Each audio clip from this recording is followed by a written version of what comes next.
Welcome to this edition of Great Books, a lively discussion of a selection from the canon of exceptional literature. Here's your host, Jack Hatfield. Welcome. Thanks for joining us for the Great Book Show. I'm Jack Hatfield. Our panel meets periodically to discuss great works of classic and modern literature. The selection for today is the play Othello by William Shakespeare.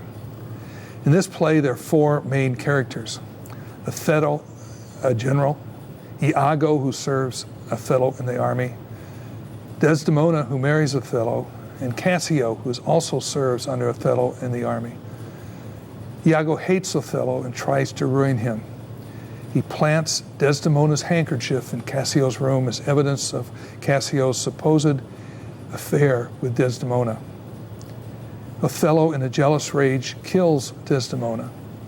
He then learns she is actually innocent and kills himself. The play ends with the order that Iago be executed. My first question is, why does Iago try to ruin Othello? At the very first, they say Othello chose Cassio instead of him for a promotion.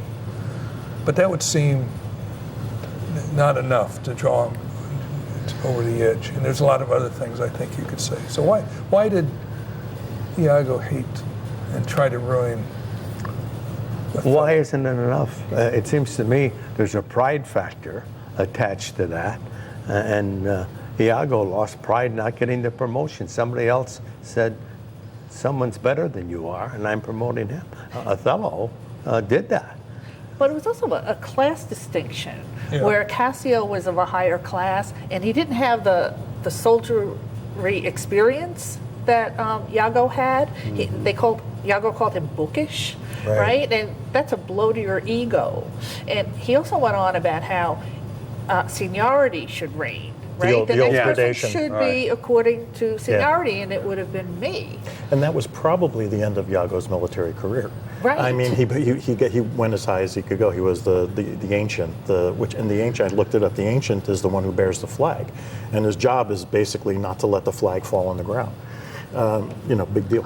I mean, at some level. But no, but that was probably as far as he was going to go in his career. So I agree. I mean, he also said a few other things. He said he thought that it was rumored that Othello had slept with Amelia. Mm-hmm. His wife, yes. Right? And he said that I don't know if it's true, but I'm gonna act as if it's true. He says. So even he sort of doubted it, but he says he was going to act as if it's true. And then there was something else. He said jealousy. He was very jealous of both Cassio and Othello. And because he almost said one time, I love you, but and I wonder what that was about. But I think he really respected him. And at the first part of the play, Othello is this very reasoned general in control of everything, and And successful. And very, very successful. So I think jealousy was a strong factor in there. Your second question, Jack, it was about Othello being naive. Yeah, why was he so gullible to I don't think it's about Othello. I think it's about Iago. Was a great con man. But there had to be something in Othello, because he went from here to here in a very short period. Right. Very short. But Othello thought he was great. Cassio thought he was great. You look in the book and see in the play rather, and see how many times the word honest is used in relationship to Iago. Yeah, honest Iago. Honest over and over again, which tells you this guy knew how to con. Oh, he's a con man. He was a great. So I don't think it was. I think it was less about Othello than it was more about Iago. No, but I thought Othello was a very poor judge of character, in that he believed Yago, who was lying to him, and then didn't believe Desdemona, who was telling him the truth. Well, most of the time. But he's not based on evidence. But he couldn't have been a terrible judge of character, because he promoted Cassio over Oh, Yago. true. I mean, my guess is he knew that Yago was really not. I mean, it's peacetime. and it was peacetime when he was promoted, because he says something like there was like 9 months and nothing was happening. It was peacetime, and he wanted a second in command. My guess is he knew Iago would be a loose cannon. And this is a guess. I can't point to it, but clearly he did promote Cassio over Iago over the old gradation, over the seniority thing. He disregarded seniority, and Iago says at some point he even exerted some pressure. I mean, he used people he knew to try to persuade Othello to make him his second in command, and Othello just swept all that aside and went to this guy who has no experience. I think he was a pretty good judge of Iago's character at some level. He didn't think he could be second in command. But soon as it got to his pride, to Othello's pride, and his wife, and he lost. I wouldn't agree with Bob. I would say you see a 50-50 fault of Othello, but actually I think it's probably more Othello. It's like 60% Othello's weakness as opposed to 40% Iago's scheming. What Iago, the point that Iago kept pressing on like a sore, and he's just continued to put pressure on the wound, was the idea that it was unnatural for Desdemona to marry Iago, because he was to marry Othello. To marry Othello, because he wasn't white, he wasn't Venetian. No matter how much the Venetian state valued his contributions militarily, he wasn't really one of them. And Iago kept saying, and he was older. Also old he was and older. ugly. They keep talking about how ugly he is. Not just because he's black, but because he's also ugly. Are there any references that Iago is stating that? You're concluding no. There are parts in the play. There are Yes. parts of the play, Okay. and basically what he was telling Othello was, Venetian women have their appetites. He has a very low opinion of women. Venetian women have their appetites, and it had to be some kind of. He's basically reinforcing Desdemona's father's opinion about what happened.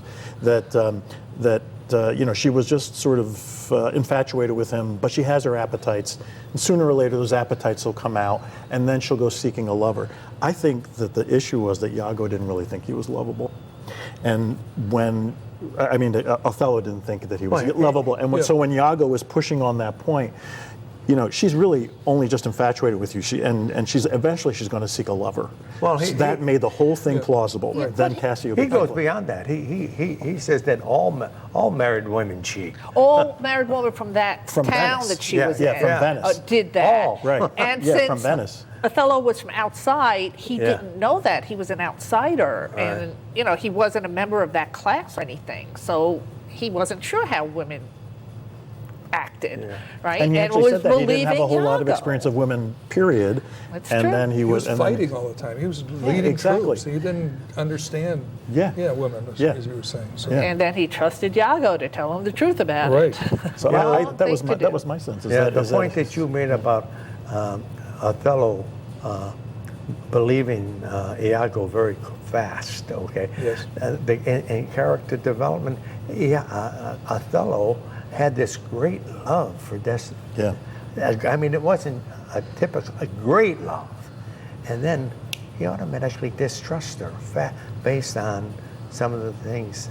I thought that would happen really fast. Yeah, but Yago having that first conversation with Othello when he's trying to turn him against Desdemona, went, I just had this thought. No, I can't tell you. It's he was so good. He said, I like not that. Yeah, I like not I have that. corrupt What? thoughts. Don't listen nothing, to me, yeah, right? yeah. And Othello said, no, tell me. You're breaking my arm. You're breaking my arm. I thought that scene was excellent. Well played. Yeah. Well written. played. Well written. Well, Shakespeare. Yeah, this guy's got a future, I think. This guy. But the thing is that Desdemona did deceive her father, and that's her father said that to Othello he says, in the beginning, remember, and then Iago brought it up, brings it going, back up, "Remember yes. how she deceived her father? how She's did going to she deceive deceive you." him? She ran away to get married without his permission. Oh, yes, it was Without the deception. father's permission. Remember, she just did it. She was didn't given lie. a choice between paying attention to her father or paying attention to Othello, her husband, and she chose Othello. Okay, because That's not deception. Well, He went behind his father's back. She in didn't a get society married of at that the time, traditional in the stage. society of that time, yes. What she said is, We're married. It's betrayal. like your father, like You to did her with your father. like you did with your Yeah. yeah. Yeah, So but I'm she just ran doing the same. away in the dead of night to marry him. And the other thing Well, is, how she's, come her she's father a- didn't know she got married? Right. right. Yeah, that's my She point. just left. I don't That think it was was deception. Othello's I thought fault, too. How come Othello didn't stand up for himself and ask for her hand in marriage, which I assume would be what people in society did in those days, right? And he just was willing to marry her in the dead of night. Well, I can't answer that. I don't know Yeah, the right. answer to that. Right, I thought that What did he say? that was the beginning of his downfall, that he didn't stand up for himself then and do the right thing and say, yes, I love this woman and I'm going to marry her, Well- instead of I married her. What was Othello's fatal flaw, which is a term used a lot in Greek tragedies? What is his fatal? What did he do? Well, if I had to use one word, I'd say jealousy. Ooh, I'd say ego. Yeah. I thought he had a really big ego. That, you know, But a fragile ego. I think that's his flaw. Yes. It was fragile. And as soon as a little bit of a doubt crept in, as soon as Yago was able to insinuate a little doubt, given that he himself already felt like an outsider, that's all it took. So he had a large ego, but it was fragile. okay, but when Yago was telling him that all these other women, you know, are out sleeping with other people other than their husbands, you know, he didn't accept that. You know, he went, well, it's not going to happen to me. I'm going to kill her. Right? And why would it happen to you if you believed Yago that this happens among women of this class all the time? Did he think he was better than everybody else? Yes. That's why I said ego. Yeah. Yeah, because even when the father was coming after him, he said, well, the city needs me, right? They'll listen to me because they need me because I'm such a successful warrior. Well, I think Yeah. that's the big warrior, a big general, Yeah. successful general. Okay, and here's this big guy, and his wife cheats on me, the general. I mean, I think that's the point. It was shameful for him that his wife cheated on him. Of course, Exactly. Big shame. she didn't, and he just Yeah, took she didn't. this other guy's word for it. I mean, that's just. Oh, yeah. It- all And she those- did lie to him. She did lie to About the handkerchief, about too. the handkerchief, which And- was Which she didn't really lie. Which big. was ridiculous that she did just said- that. He asked where. Oh yeah. Yeah, and she did said, say, "Yeah, I it's got it. someplace, and Yeah. go get it." Yeah, right. No, Yeah. And then he kept pressing her, and she goes, "No, I'm not going to get it." You know. Toward the end, I agree he had an ego and also a very fragile ego. And after he kills Desdemona, and he's given these speeches, it's really saying, "Not my fault," you know. And he says, "I love too much," you know. I love too much. That's why I killed her. And several other statements like that. And you go, I love not wisely, but too well. yeah. When you tell the story about me, and you will tell them that I love too much, which again is his ego going, well, you're going Right. to tell this story. Yeah. Well, he didn't. What he said was, when you tell the story, emphasize my military exploits. He says that when I, you Well, know, there don't were a bunch exte- of things he said, yeah. Yeah, and And he says, what should be said to thee, and why anything, an honorable murderer, if you will, for naught did I hate, but all in honor. So he's trying to say, I'm a murderer, but I'm an honorable murderer. You know, that's When I had a right Yeah. to do what I did. yeah, right. And he's Yeah. even though I found out I was wrong, I'm an honorable person, and that's Well, you know, one of the things I thought of while I was reading it was what a great love story this is. And after you read the whole thing, who had the great love? Desdemona. Big time. Yes, absolutely. Even to the point when She said, I killed myself. I killed myself. He didn't kill me. She- I killed myself. She's protecting Right. Othello even at the very end of her life. Okay, and you talk about a tragedy. This story is a tragedy. Sure. Yeah, because he got caught believing Iago. I mean, the picture of their love right up until the time when Iago starts to work on Othello is beautiful. Yeah. I mean, it's erotic, but it's also spiritual. It's emotional. I mean, they've got the whole thing in a package. And she follows him on the warship. And she He follows. says erotic. He says Desdemona. I only have a couple hours. You know, I wonder. No, but I thought he said a couple of hours in preparation. I wondered if they ever consummated the marriage, and if I don't think they did. If they didn't consummate the marriage, that makes Iago's insinuations even more pointed. You never even had sex with her. No, but remember the clown was there, and there was music playing Yeah. the morning after they got together. I don't remember that scene, but yeah, go ahead. Yeah, so Yeah, I You were assume they thinking that they consummated it, right. and Othello Could be. sent a message down, turn off the music, I don't want the music. Yeah. We don't need the music. Yeah, we don't need the music. So I assume that's when the consummation That's when the happened. consummation happened. It may not have happened back in Yeah. You know what the kind first scene. of struck me was at the first how rational Othello was, and he dealt with some people were attacking him, and he very calmly Yes. deals with it, and even though his life was in danger, and then but as soon as he involved his wife, complete irrational, Right. and then just that switch. And, Yeah, sort The of power crumble. we women have. yeah, right. I'm telling you guys. Power love has. I think the power love has. No, Yeah. not from Othello. Yeah. I think his love was pretty weak, and it was destroyed pretty quickly. Yeah, but in going back to this end statement that he makes, right? He says, "Then must you speak of one that loved not wisely but too well, of one not easily jealous." I mean, what's Yeah, this right. not easily Right. jealous? It took him 2 days Yeah. to decide to kill Desdemona? Well, remember in the beginning when he said something like he didn't care that she was. He said something in the beginning that, and I can't. This isn't going to come out very persuasively because I can't remember the exact quote. But basically, it was that she was beautiful and that she was free. She was emotionally free. That didn't bother him. So there was a sense that he wasn't jealous of her at that point, that he saw himself as being able to accept the fact that his wife was beautiful.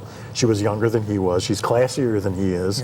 Yeah. And she has this free spirit, which allowed her to, even though she's a teenager, which allows her to, betray her father, basically, and be that strong woman, young woman.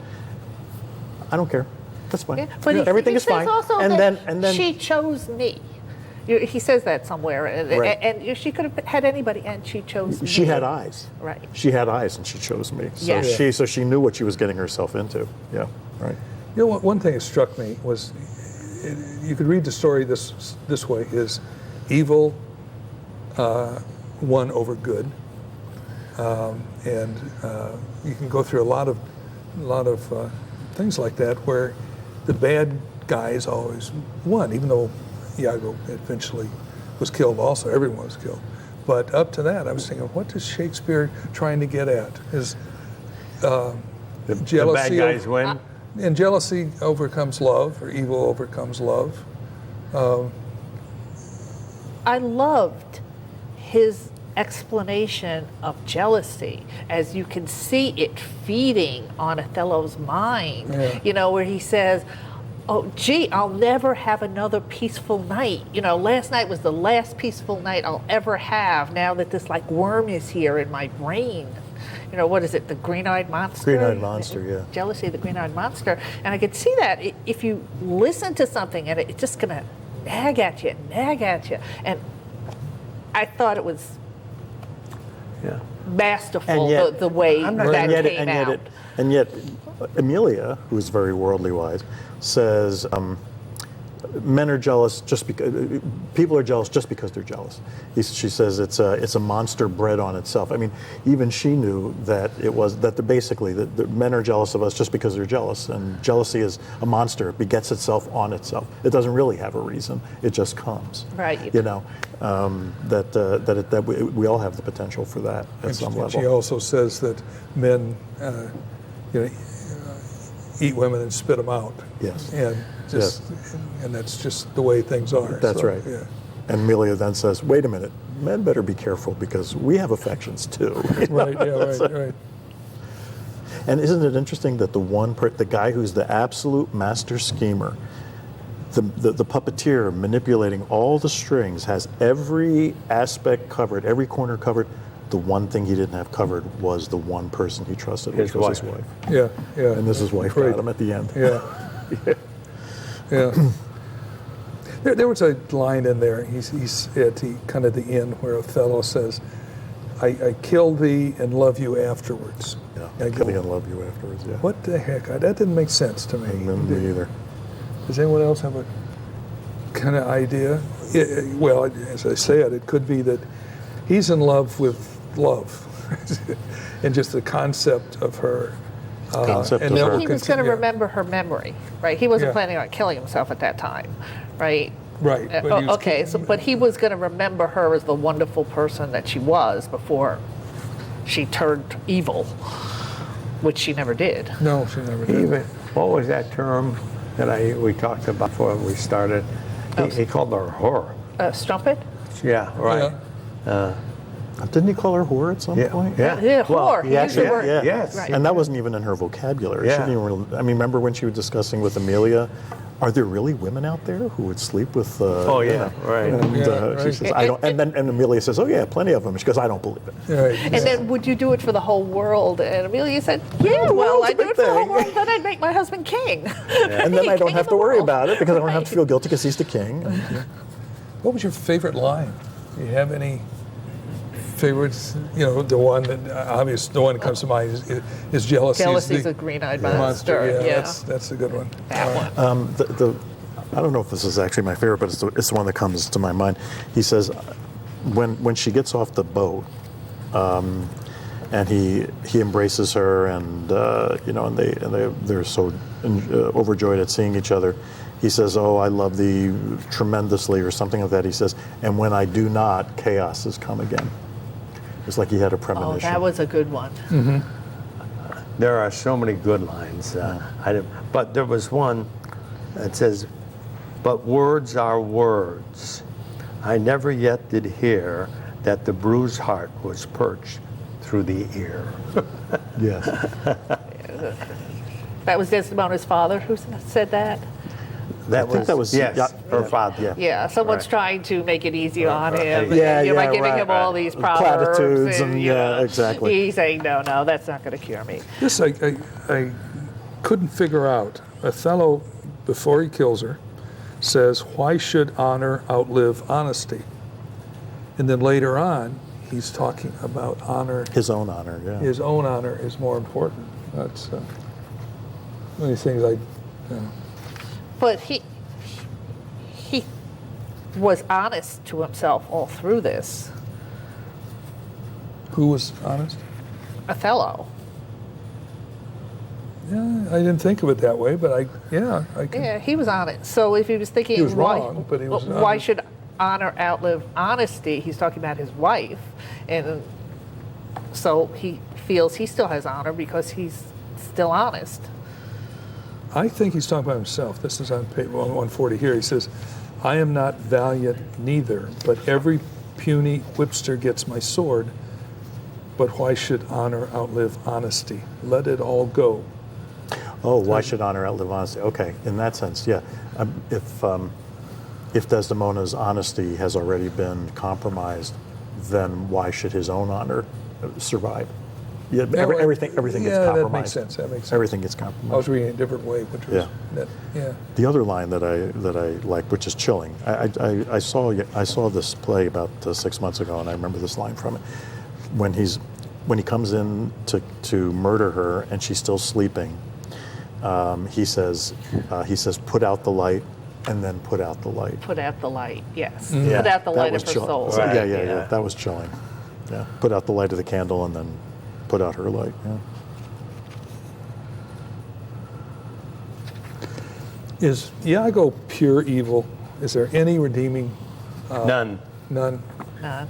The only thing that's redeeming, and it's not really redeeming, it's something that it's a guilty pleasure, is watching his masterfulness. This guy Watching is what? his masterfulness. yeah. Oh. He's absolutely Oh, he's a masterful. great con. Yeah. He's absolutely masterful. Yeah. And you feel a little guilty about admiring Right. it, Well- but he's good at this. Yeah. He's Yeah. real good at this. But Right. no, there's nothing. I was There's thinking, nothing. you've got pure evil in Iago. You've got, I think, pure virtuous In Desdemona. in Desdemona. Desdemona. Right. And somehow, I would put Othello kind of between the two. Yeah, So and he has both. it's interesting because the thing about that showed to me that Yago was that all this stuff he talked about his motivations, you add them all together and there's still a piece that doesn't quite make sense, is that he wants to destroy Desdemona. Desdemona didn't do anything to him. Iago did the things to him, promoted Cassio, slept with Emilia, all that kind of stuff. But he wants to destroy Desdemona. There's Othello something does. about no, Iago does. But he Iago said- wants to destroy her. He said he Yes. loves her, too. Yeah. Yes. So he loved her I more. didn't Yes. get the point that he wanted to. Oh, I I thought. don't think he No. wanted her dead. I think he didn't- wanted her gone, dead and gone. That's my own feeling. I don't think I so didn't either, get but- that. No, I don't- I didn't get that at all. I think he knew that where it was heading. I think he knew that it was that given what he knew about Othello, he knew that ultimately Othello was going to murder Desdemona. Yeah, but Well, I think there was more about Othello's love for him. He wanted to get back at Othello for not getting that promotion. And I'm going to take the most sacred thing you have, okay, and destroy it. We've just got seconds left. Okay. Any last comments? I just Great think, love story. great love, Big, yeah. great tragedy. Yeah. Sad. Sad, yes. Sad is the Yes. word I would say about this story. Yeah. It's a sad story. Yeah. It's one of the most I've read a lot of Shakespeare. The ending scene where he kills her is one of the hardest for me to read or watch. It makes my blood Well, in Hamlet, somehow. Maybe because she's so innocent. well, Maybe in because Hamlet, she's so who was innocent. Yeah, but Desdemona's no Lady Macbeth. Oh, Cordelia. no, yeah, Cordelia was his pure innocence also. Right. And she, You're right. yeah, That's right. another one. that's- Another one. Yeah, so, great read, fun to discuss. Thanks for watching. I hope you enjoyed the show. Join us next time as we discuss another great selection. As Aristotle said, the best way to learn is to get together in small groups and discuss great ideas.